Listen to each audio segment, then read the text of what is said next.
First, I want to say what up, everybody. Why it was important for me to speak about sexual assault and rape at this moment. I have become an ambassador at the NSVRC. Always messing up those letters. But I've become an ambassador for the organization. And it's more important in this role. I'm the first male ambassador. And why is that important? Because 1 out of 6 males in America have been sexually assaulted or raped. It's something that is not talked about. So why it was important for me to use my platform, I never thought that the story would reach the amount of people and the amount of media coverage as it's gotten. So I'd like to thank all the journalists really for doing the work and doing the right work. And now that it's out there, I want to tell all of you, whether you're a victim or a survivor, that I'm going to do my best to try to heal and help and be an advocate for all of these traumas that we have suffered through sexual assault and rape. The hardest thing to do is to admit that you're a victim, is to admit that this happened to you. It's wrong that it happened to you. It's not your fault. And anybody who denies the belief in your story, they shouldn't be in your life. What I would tell people in terms of going to the justice system, the thing is, the justice system, just like any other system, you have to have everything correct. So make sure it's airtight, and let's go get them. Yes, for those of you unaware, I was sexually assaulted when I was 12 years old by members of my basketball team. I was forced to perform oral sex against my will. Just last year, at age 27, I was raped and drugged, and anal sex was performed on me against my will. Why these things happen to me, I don't know. But through therapy, through talking about it, even through things like this, even talking to you guys, reliving those moments. Yes, it's hard. Yes, my body feels the pain. But I've been able to deal with it, and I've been able to deal with it through music. I'm a DJ and a music producer, but now I'm releasing my first single where I'm actually singing on it.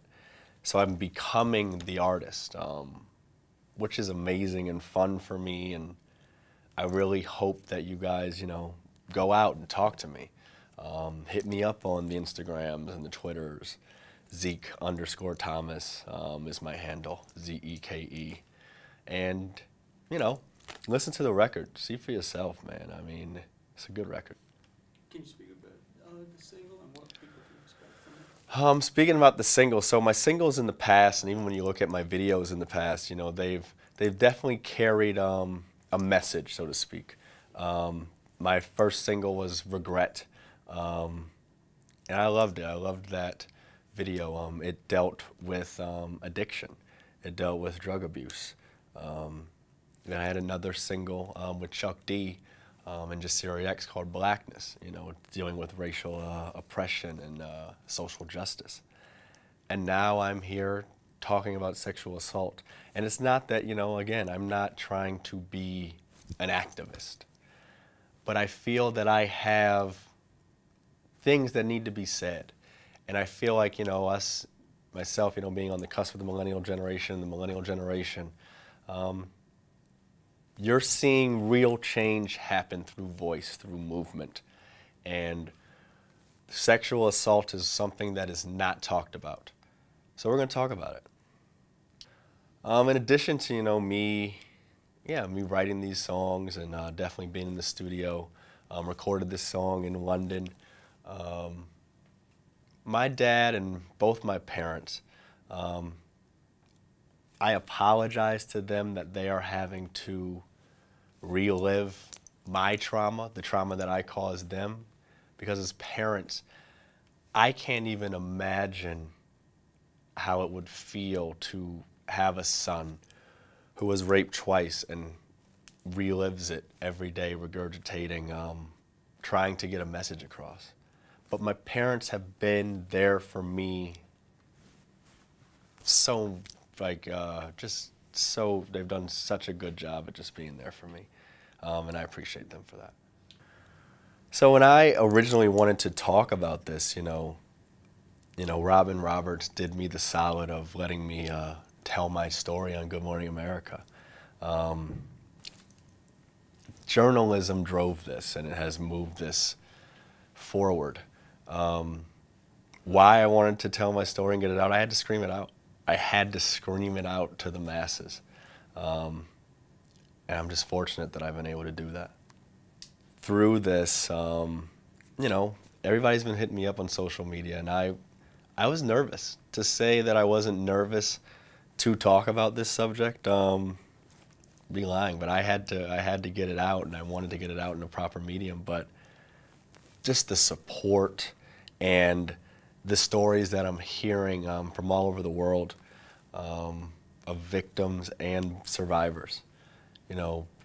Everybody's not a victim. Eventually you are a survivor and you take your power back. And that's what we have to do. We have to take our power back every single day and do the work. What people can expect from me is I am going to keep knocking on every door, and so far every journalist has been receptive. So we owe it to the journalism community, man, to you guys are helping move this narrative and move this story.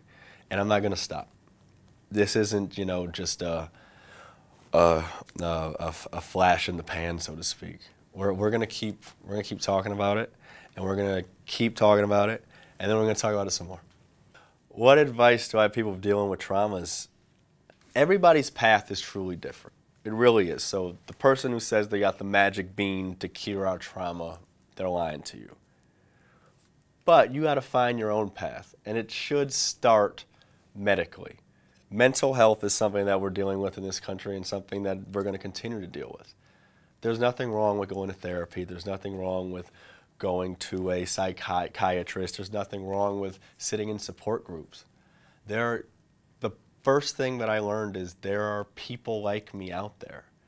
And yes, you all heard it. You've seen it in the movies, in the film, but to actually talk to another person who feels your pain in a different way, you have to talk about it.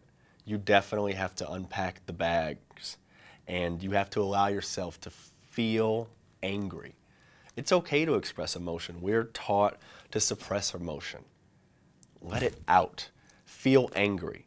Feel sad. Even feel happy to get it off your shoulders. You're going to feel so many different things, but at the end of the day, you're going to feel better for it. What I have further planned as ambassadors, I'm just going to keep talking. Again, I'm not going to let these things go unchecked. And this is not just me talking about men all the time. Women have been abused.